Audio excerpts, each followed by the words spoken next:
Well, as we go to air tonight, the United States of America is a nation divided.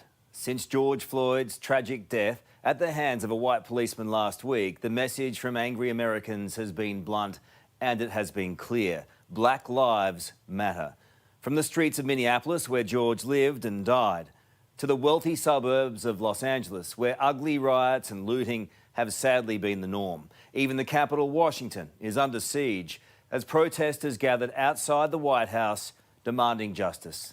Let's begin our coverage in Atlanta. Kevin Miles is from the National Association for the Advancement of Coloured People, and I spoke to him a short time ago.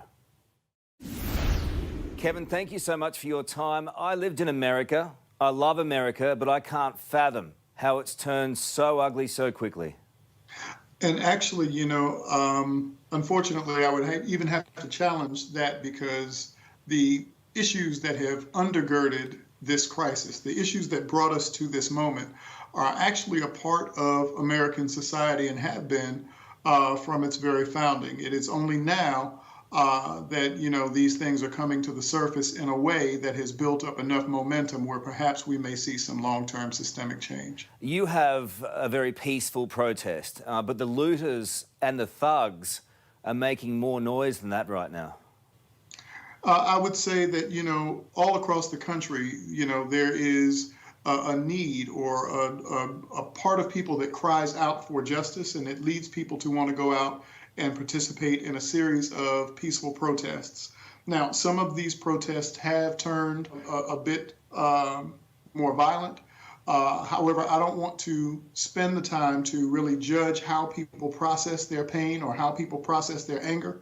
I think what's more important is that we focus on the fact that these long-term systemic issues have made people feel so helpless and so desperate that even in the midst of a national or a global pandemic, people still feel that it is in their best interest to go out to the streets and to protest peacefully, we hope, but there have been occasions where that has not been the case.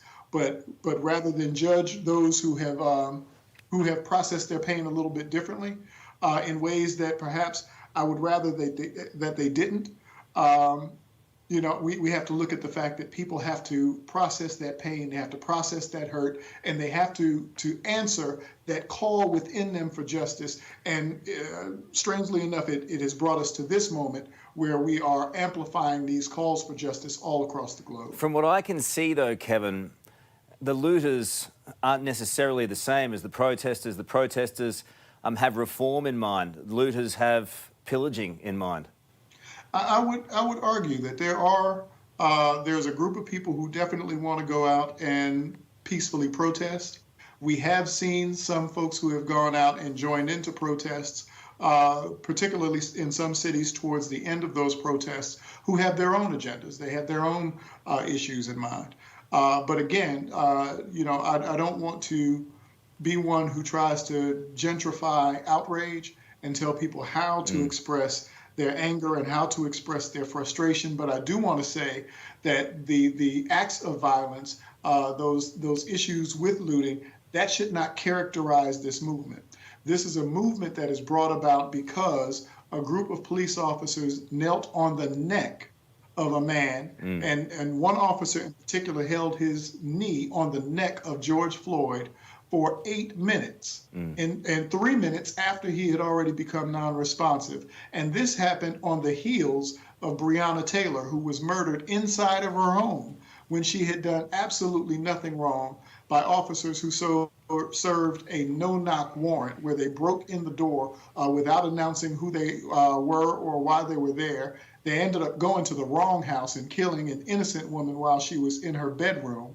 This happened on the heels of Ahmaud Arbery, who was chased down and murdered while he was jogging down the street. And during this same time, there was another incident with a man who asked a woman to put a leash on her dog in a park where leashes were required, and she responded by picking up the phone, calling the police, and pretending that she had been assaulted by the man, an act that could have cost him his life. So I want to make sure that we're keeping the focus there, because those incidents are new incidents in a long line and a long lineage of injustices that have led us to this moment. And I don't want to see us squander the moment and the opportunity to bring forth an argument for long-term systemic change by focusing on a few bad actors. So we need change, and we need real reform here.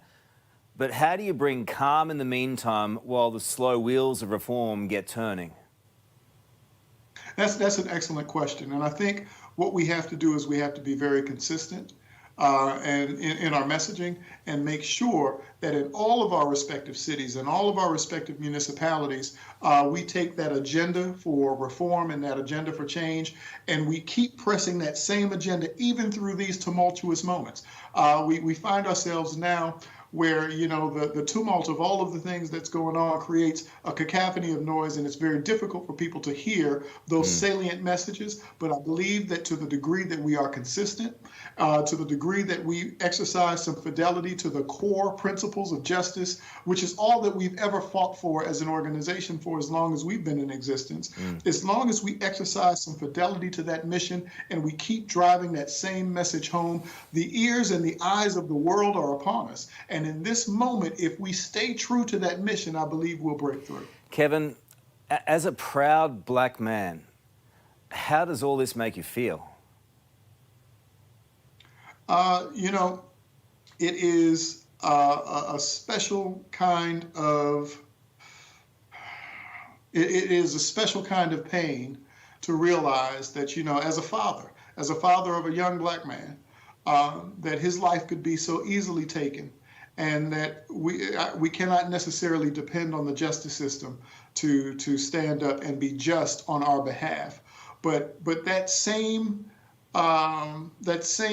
feeling is what animates us to go out and do this work. That same sense that, you know what, the system is not fair, but I believe in fairness. The system is not just, but I believe in justice. And because I believe that those things can and should be, the absence of them does not lead me into despair. However, it does animate me and push me forward to make me want to do this work and connect with the work at an even deeper level. I really appreciate your time this evening. Thank you. Thank you so much for having me.